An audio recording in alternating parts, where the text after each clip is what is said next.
All right. You know what? Let's see if we can get one more. One more. Katie. Well, there's just a lot of options out there. There's Facebook, Instagram, some sort of Snappity, Chatty or something like that. There's LinkedIn. There's so many social media options. It's overwhelming. It's overwhelming. Yeah. What should I write here? Overwhelming. Overwhelming. Okay. All right. Well, it was fun to watch you guys work in your groups, and thanks for this feedback. Let's just hit one or two of these and maybe extrapolate on them a little bit. It's too hard to do. What do we mean by social media is too hard to do to grow your business? I was just saying, it's I don't even know how to get into it. Like, I know how to share cat pictures, but I don't know how to turn this into a professional thing. Yeah. And there's just, I mean, do you post it? Do you message it? Do you tag? It's just, there's so many different ways to do it, and it's so hard. So It some feels hard. of these sound similar. It's too hard to do. How do I do it well? Yeah. I'm overwhelmed by this. Mhm. It's overwhelming. Sure. Well, let's go ahead and dive into what's happened. Let me give you some backstory. Our Bricks and Clicks team sees thousands of insurance agencies across the country every year, and we've been able to really listen and find out what they're up against. And we've taken some time and we've been able to categorize these into three big buckets.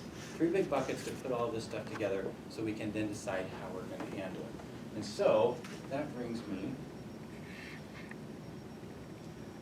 to those three topics. Number one, vulnerability. Number two, time. Number three, context. So you can go ahead and write these down if you'd like. We're going to talk about each of them individually. Vulnerability, and I like to call it fear. What does this mean, vulnerability? Put yourself out there. Yeah, we're afraid to put ourselves out Yeah. there?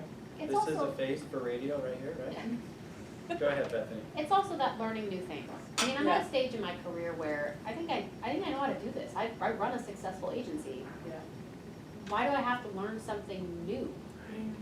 And you're always hearing about people just tanking themselves with social media. Right, these moments where things have gone down in a flaming ball of fire. Yeah. Well, you know what, that actually reminds me of an experience that I've had. I was driving down the road, two-way highway, going pretty quickly, and along comes a big truck. And as it gets closer, my normal response is I just kind of veer off and maybe I'm riding the shoulder a little bit. But right as it got close, my shoulder angel said, Brent, just go like this. Just this little bit of, I mean, it would just take this little bit of a moment. What would happen in that case? Fiery ball of death. A fiery ball of death. That's exactly right. In that moment, it's over. It might be exciting, but it's over. Well, guess what? We have agencies that principals have spent, maybe you guys have too, 20, 30, 40 years building this thing up. And now all of a sudden with social media, we got Wingnut John over here and CSR Sally, they're saying, oh, we love this stuff, we want to do this. And it scares us because we feel like it's basically the same as doing this. And in some ways, I think it's a very honest and understandable feeling to have, right? We don't give a 3-year-old a gallon of 5 gallons of gas and a torch, Yeah. right? It's just going to be a problem. Another quote that I really like is by one of my favorite authors, Brene Brown. Glenn, would you mind reading this one for the class? This is what I think about social media. It's like fire. You can use it to warm yourself, or you can burn down the barn. That's what I was talking about. Okay, what do you mean by that? That was what I was talking about. You keep seeing in the media that somebody does something on social media, it's all over. It can be, yeah, So it should can be helping and hindrance. we rid the world of fire? Yeah. No, that's how we got to know. That's how we got to the moon. Yeah. I but would you like to can- propose Go that ahead. this is valid, Mhm. but it's a little explosive, and I cut you off, so go ahead. Well, it's just that, again, it's that thing that you can use it to warm yourself. We can use this to build a very successful process. We needed fire, right? I mean, it's just understanding the thresholds, the limits, the how to do it really well. That really encapsulates it very well. I think so. All right, so what do we do? How do we go about this? You're gonna talk to people, they're gonna say, now it's time to put in big boy pants, it's time to be brave, time to jump in the pool, right? Let's go for it. How does that sound to you? No. Okay. Thank you. All right. Okay. Now here's the thing. As we get into the later sections, I'm really gonna show you what this path is, but I just didn't want you to be in too much Okay. nervousness at this point. I want you to know that it doesn't require that we go into that place. There are specific tactics that we can go through.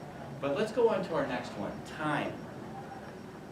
Why is time a hesitation for us? The return on investment, how much time do I put into this professionally when I could be closing? Yeah. What do you think I mean when I say it's a lack of a path? I don't think there's clear instructions How to do it. on how to do it or how to do it well. It goes to that idea of, I might be able to figure it out, but I don't know if I know where to start, and that idea of who, you know, that, how do I get there? Yeah. Great. If you're gonna buy a car, are we gonna buy like 6,000 pounds of steel and the blowtorch and say, let's create this? Yeah. No, we're gonna get something that works for us. And I want you to know that this is what this is like too. But when it comes to time, we don't know. Like you just said, how do we figure it out? How do we do it? And then how do we measure it? Yeah. Well, I want you to know you don't have to build your car from 6,000 pounds of steel. There's a clear path, and we're gonna get to what that is. But time, once we understand how it works, we can be much more efficient with how we do that. The third one, context. Digital immigrant. So PBS, a couple of years ago, came out with a couple of terms. One was a digital immigrant, and one was a digital native. The digital immigrant was used to describe the bulk of us who are uncomfortable in this space. The digital natives are those who are growing up with this. I would say people under 30. For the most part, they're comfortable, right? My kid has never known a phone in the house that was connected to the wall. They don't get that, right? In fact, when you're talking to kids as a digital immigrant, we have to use different language. If I point this to my kid, you know what I have to say? This is the cursor, and this is the delete button. And then it makes sense for them. We're speaking different languages. They say that technology is anything that comes along 15 years after we were born. And so when I say context, we have to understand that this next generation is framing things a little bit differently. This is my son. I walked into the living room, and all of a sudden I heard my niece through the iPad say, "Hey, Uncle Brett." And I said, "What are you doing?" They said, "We're playing Yu-Gi-Oh!" And they live states away, and they spend hours together. I didn't have to show them how to do this, but they have context to use tools of communication much differently. To me, the web is a place I go check stuff out. For them, it's a communications platform. And so it's important for us to understand that the context changes for this group. And this is where it comes into play as business owners. If we're going to be able to communicate and sell and work with this group of people, and the rest of us who are adapting, we're a digital immigrant. Doesn't mean I'm not going. I'm actually moving to this place. We have to understand that the way social media is affecting us is it's how we get our news, it's how we share our news, but it's also how we answer our questions. Right? Have you ever done this before? You've gone to Facebook and asked someone a question? Or you've done a review or some research, gone to Amazon.com to see what the reviews say about a product? Client of mine, she needs a photographer to take some pictures for her business. She says, "Brett, how can I do this?" And I said, "Well, have you asked your friends on Facebook?" She's a digital immigrant. She says, "I never thought of that." Yeah. So I said, "Well, I used to go to school in Utah in college. I've got a few friends from there. So let me ask them." And so I said, "I need to find a talented photographer in the greater Salt Lake City area for any jobs, or for a job. Any ideas, Utah friends?" So these are the responses. Wow. I should scroll. Okay. There's a few of them. Yeah. There's a conversation there. Here's the question. Where do you think the majority of these people live? Utah. That's what I would have assumed. I would just want to share this with you. Lisa, Oregon, Patty, California, Wow. Canada, Washington. He actually lives in Spain right now, lived in Hawaii at the time. Washington, I live in Washington, one Utah, and one actually Spokane, Coeur d'Alene area. So close to Utah. Isn't that interesting? Yeah. Yeah. They've all got people. So why do you think this is happening this way? Why were they not all from Utah? Why would these people have any sort of comment about getting a photographer from Utah? The internet is everywhere. Yeah, it's like global. It's global. It's global. Statistics say that we're connected on average 200 to 250 people on our Facebook page. And we have met and know at least 70% of them in real life. Wow. We're connected with people we know and we value. And that's why they're saying things like "my cousin." So the question is, if people are going here to answer their questions as a business owner, what if we're not even part of this conversation? Okay, Rick Miller's doing it, he's getting leads, right? The guy I talked about at the beginning. Do you think he knows something we don't know? Clearly. Now, I'm not the only one who's saying this, Bricks and Clicks isn't the only one to back this up. Entrepreneur Magazine published an article that said social media may soon drive more traffic to your website than search engines. That's crazy. How is that possible? You've been spending the last 10 years building ranking for your website to get to the Right, top. yeah. What if I say we're not even going there?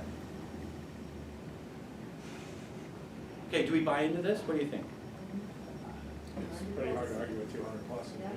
Yeah. How do you feel about social media right now as we've been talking about this? It's changing. I feel a little, my mind has, the shift is starting to occur. Not that I've missed the bus necessarily, but I'm close to missing the bus if I don't do something soon. Yeah, there's a sense of urgency. Yeah. And this is the great part. A few years ago, I would have said the dust hasn't settled. We're not sure Right. exactly what to do. But what we're finding, and I love that Safeco has Bricks and Clicks, because we have insight into thousands of agencies. We're seeing what they're doing. And I asked them, what's going well? How did you do this? And we're getting not just anecdotal, but we're getting, I would say, patterns of behavior that we want to share with you. And guess what, guys? You're in the right place.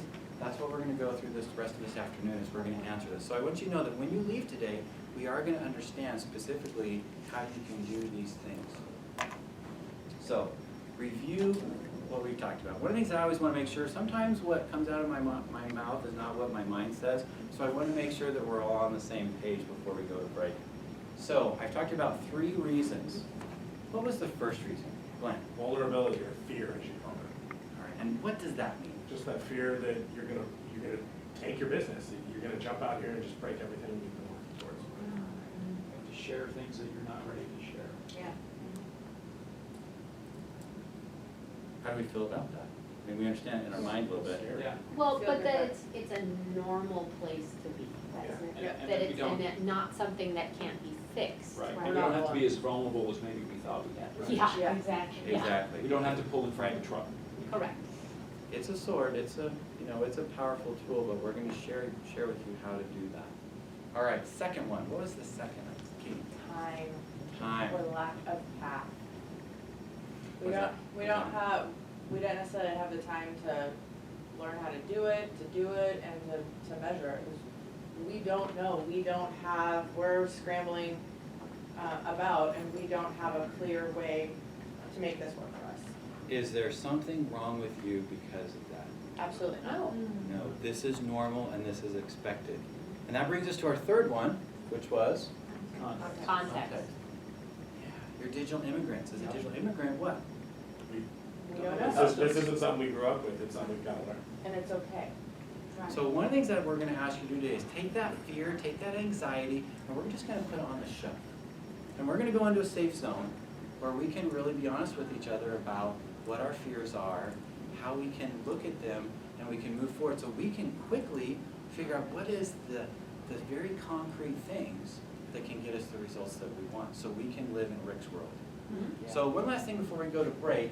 What I'd like to do, we shared these in the beginning. These were some of the hesitations that you had. I would like to see, just as a quick exercise, could we bucket these into this list of 3? Where do these fit? Do they fit? Number 1, it's not insurance related. Where does that fit? Context. Context. Why do you say that? Because we don't know. No. Because We don't yeah, understand. we were digital immigrants. We still are. We were thinking, yeah, no, business, Right. not on that. Rick proves that it is insurance related. I can tell you about another agent that the other day closed $1,000 worth of commissions because of a Facebook post that he created. Wow. This is exciting stuff. Yeah. So it is related. It's too hard to do. Where does that one fit? That vulnerability in time, And Time. possibly context Yeah. too. Yeah. because we just don't understand. It is a 3-fer, and that's totally understandable. Some of these things, right? Time, too hard to do. Vulnerability, can be scary. All right, number 3, it's not where you buy. It's the same, yeah. Context. Context, because that's obvious, it's clearly not that. For Rick. Yeah. Yeah. One thing I'll add to that is, How many of you guys shop on Amazon? Do you like Amazon?